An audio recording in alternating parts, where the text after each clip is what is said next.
everyone, welcome to Search UPSC. So ఈరోజు మనం ఈ వీడియోలో ఫినాన్స్ కమిషన్ ఆఫ్ ఇండియా గురించి డీటెయిల్గా డిస్కస్ చేద్దాం with respect to prelims perspective. ఎందుకంటే మన ప్రిలిమ్స్ కూడా దగ్గరలోనే ఉంది.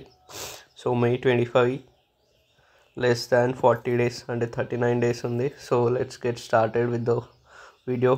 ఫస్ట్ ఆఫ్ ఆల్ మనకు ప్రిలిమ్స్ రిలేటెడ్ ఏమేమి గుర్తుపెట్టుకోవాలంటే మెయిన్గా కాన్స్టిట్యూషనల్ ప్రొవిజన్స్ అనేవి చాలా ఇంపార్టెంట్. ఎందుకంటే మనకు ప్రీవియస్ ఇయర్స్ క్వశ్చన్స్లో కూడా ఇట్లాంటి కాన్స్టిట్యూషన్లో ఆర్టికల్స్ లేదంటే అపాయింట్మెంట్ ఇట్లాంటివి చాలా అడిగినారు అనమాట. సో అవే మనము గుర్తుపెట్టుకోవడానికి ట్రై చేద్దాం. సో ఫస్ట్ ఆఫ్ ఆల్ మనకు ఫినాన్స్ కమిషన్ గురించి కాన్స్టిట్యూషన్లో ఏ ఆర్టికల్ కింద మెన్షన్ చేస్తారంటే ఆర్టికల్ 280, ఆర్టికల్ 280. ఇదైతే మనం తప్పకుండా గుర్తుపెట్టుకోవాలి. ఆర్టికల్ 280 అంటే finance commission, okay, finance commission of India. So ఇంకా ఇది ఎవరు కాన్స్టిట్యూట్ చేస్తారు ఆర్ ఎవరి వల్ల ఇది ఎస్టాబ్లిష్ అవుతుంది అంటే ప్రెసిడెంట్ ఆఫ్ ఇండియా.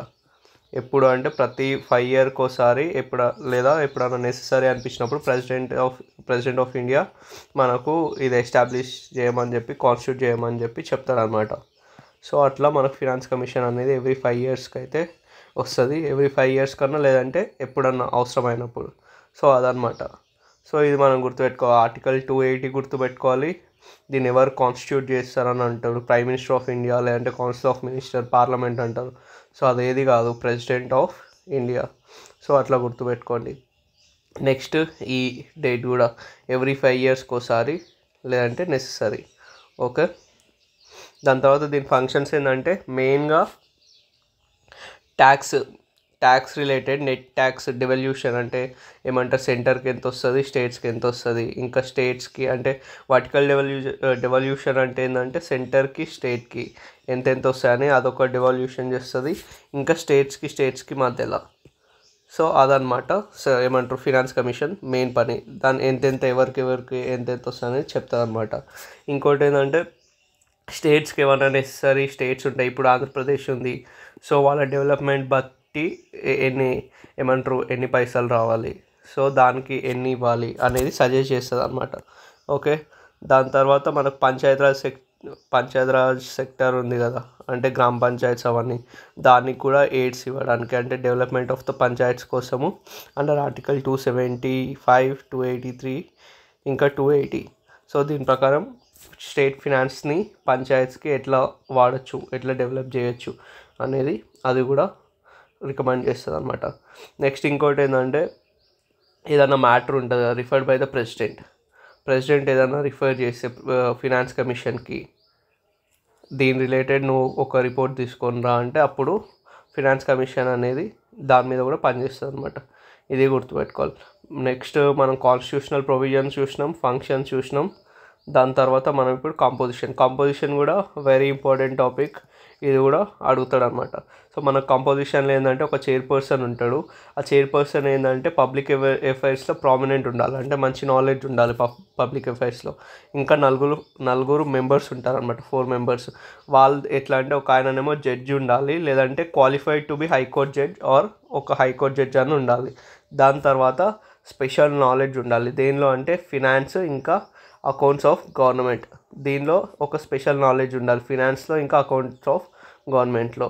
ఇంకో పర్సన్ ఏంటంటే ఫినాన్షియల్ మ్యాటర్స్లో ఇంకా దాని అడ్మినిస్ట్రేషన్లో ఎక్స్పీరియన్స్ ఉండాలి. పైన దానిలో నాలెడ్జ్ ఉండాలి. సో ఇక్కడ నాలెడ్జ్ ఉండాలి. ఇక్కడనేమో జడ్జ్ ఆఫ్ హైకోర్ట్ క్వాలిఫైడ్ ఉండాలి. ఇక్కడనేమో ఎక్స్పీరియన్స్ ఇన్ ఫినాన్షియల్ మ్యాటర్స్ ఇంకా అడ్మినిస్ట్రేషన్లో. ఇక్కడనేమో స్పెషల్ నాలెడ్జ్ ఆఫ్ ఎకనామిక్స్. ఇక్కడ స్పెషల్ నాలెడ్జ్, ఇక్కడ ఎక్స్పీరియన్స్, ఇక్కడ కూడా specialised knowledge of finance and account governments. ఇక్కడనేమో జడ్జ్ ఆఫ్ హైకోర్ట్ అయి ఉండాలి. దాని తర్వాత మనకు క్వాలిఫికేషన్స్ అన్నీ ఎక్కడ ప్రిస్క్రైబ్ చేసినారంటే పార్లమెంటే మనకు క్వాలిఫికేషన్స్ ఆఫ్ ఫినాన్స్ కమిషన్కి సజెస్ట్ చేస్తుంది అనమాట. అది గుర్తుపెట్టుకోవాలి. అండర్ ఏ యాక్ట్ అంటే finance commission act 1951, okay. Finance commission act 1951 ఇది కూడా గుర్తుపెట్టుకోవాలి. దాని తర్వాత కీ రికమెండేషన్స్ అంటే దేనిపైన ఏరియాస్ దానిపైన రికమెండేషన్స్ ఎక్కువ చేస్తుంది అంటే ట్యాక్స్ డెవల్యూషన్ ఫార్ములా, అదే ఎంతమందికి అన్నట్టు. సో ఇది మనం డీటెయిల్గా తెలుసుకుందాం, ఎందుకంటే దీంట్లో అంత కరెక్ట్ ఇన్ఫర్మేషన్ నేను మెన్షన్ చేయలేదు. ట్యాక్స్ డివల్యూషన్లో ఏంటంటే మనకు 15th ఫినాన్స్ కమిషన్ ఉంటుంది.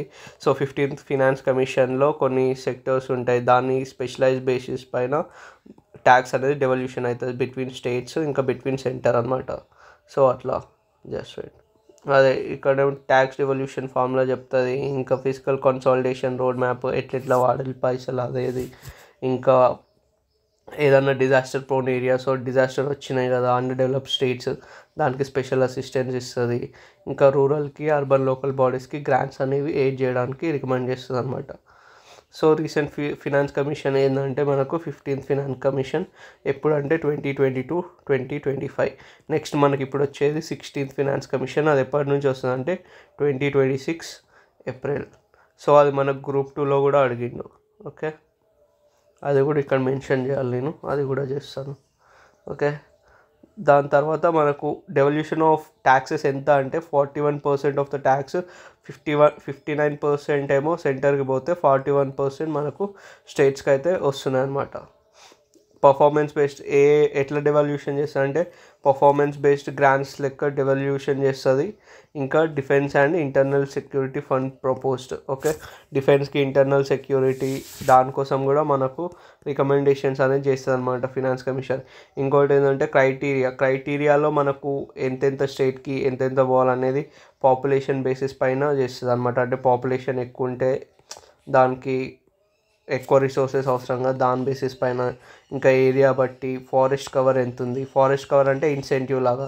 ఇప్పుడు నువ్వు ఫారెస్ట్ కవర్ని అంత మంచిగా చూసుకునే స్టేట్కి కొంచెం ఇన్సెంటివ్ ఎక్కువ ఉండాలి కాబట్టి ఫారెస్ట్ కవర్ని కన్సిడర్ చేస్తారు. ఇంకా ట్యాక్స్ ఎఫర్ట్ బట్టి కూడా ఉంటుంది అనమాట. ట్యాక్స్ ఎఫర్ట్ అంటే ఒక్కొక్క స్టేట్, ఇప్పుడు మన సౌత్ స్టేట్స్లో ట్యాక్సెస్ ఎక్కువ వసూలు చేస్తుంది, అట్లాంటి స్టేట్స్ని ఇంకా ఎంకరేజ్ చేయడానికి వీళ్ళకు ఆ ట్యాక్స్ రిలేటెడ్ కోటాలో ఎక్కువ మనీ వస్తుంది అనమాట. సో అట్లా అనమాట. సో ఇది ఇక్కడ ఉందా ఈ 15th కమిషన్ కూడా ఇక్కడ కూడా నోట్స్ ఇంకా నేను యాడ్ చేయాలన్నమాట. ఓకే, నెక్స్ట్ లిమిటేషన్ ఏంటంటే ఇప్పుడు ఏదైనా ఫినాన్స్ కమిషన్ ఏదైనా ఇస్తే అది ఓన్లీ అడ్వైజరీ ఇన్ నేచర్ అనమాట. సో అదైతే మనము చెప్పింది పక్కా అని షూర్ కాదనమాట. ఓకే, సో ఇది నాట్ బైండింగ్ ఆన్ గవర్నమెంట్ మీద బైండింగ్ కాదు అది ఇచ్చే డెసిషన్, అదొకటి గుర్తుపెట్టుకోవాలి. ఇంకా రిలవెన్స్ యూపీఎస్సీకి ఏంటంటే మనం గవర్నెన్స్లో ఉంటుంది సెంటర్ స్టేట్ రిలేషన్స్, ఇంకా ఫిజికల్ ఫెడరలిజం, ఇంకా జిఎస్ ఎకానమీలోనేమో పబ్లిక్ ఫినాన్స్ రిసోర్స్ అలొకేషన్ కింద కనెక్ట్ చేసుకోవాలి. ఓకే, సేమ్ రిలేటెడ్ బాడీస్ ఏవేవంటే నీతి ఆయోగ్, జిఎస్టీ, ఇంకా స్టేట్ ఫినాన్స్ కమిషన్. ఏ ఆర్టికల్ వస్తుందంటే ఆర్టికల్ 243. ఓకే, సో ఇప్పుడు మనం ఈ వీడియోలో ఏమేమి చూసినామంటే ఫస్ట్ కాన్స్టిట్యూషనల్ ప్రొవిజన్ చూసినాం, ఏ ఆర్టికల్ కింద వస్తుంది, ఎవరు కాన్స్టిట్యూట్ చేస్తారు, ఎన్ని సంవత్సరాలు ఒకసారి వస్తుంది, దాని తర్వాత దీని ఫంక్షన్స్, ఇంకా కంపోజిషన్స్, ఇంకా కీ రికమెండేషన్స్ ఏరియాస్ ఏంది, రీసెంట్ ఫినాన్స్ కమిషన్స్ ఏవేవి. ఓకే, సో మనకి ఇక్కడి వరకు అయితే బేసిక్ చాలా ఇంపార్టెంట్ అనమాట. సో గుర్తుపెట్టుకోవాల్సింది ఎక్కడి నుంచి ఎక్కడి వరకు అంటే ఇది గుర్తుపెట్టుకోవాలి. ఫంక్షన్స్ అంటే మనకు బేసికల్గా గుర్తుండిపోతుంది. ఈ కంపోజిషన్ కూడా గుర్తుపెట్టుకోవాలి. కంపోజిషన్ ఏంటంటే 1+4 గుర్తుపెట్టుకోవాలి. ఒక చైర్పర్సన్, 4 మెంబర్స్కి 4 different qualifications. Okay, that's it for the video. Bye.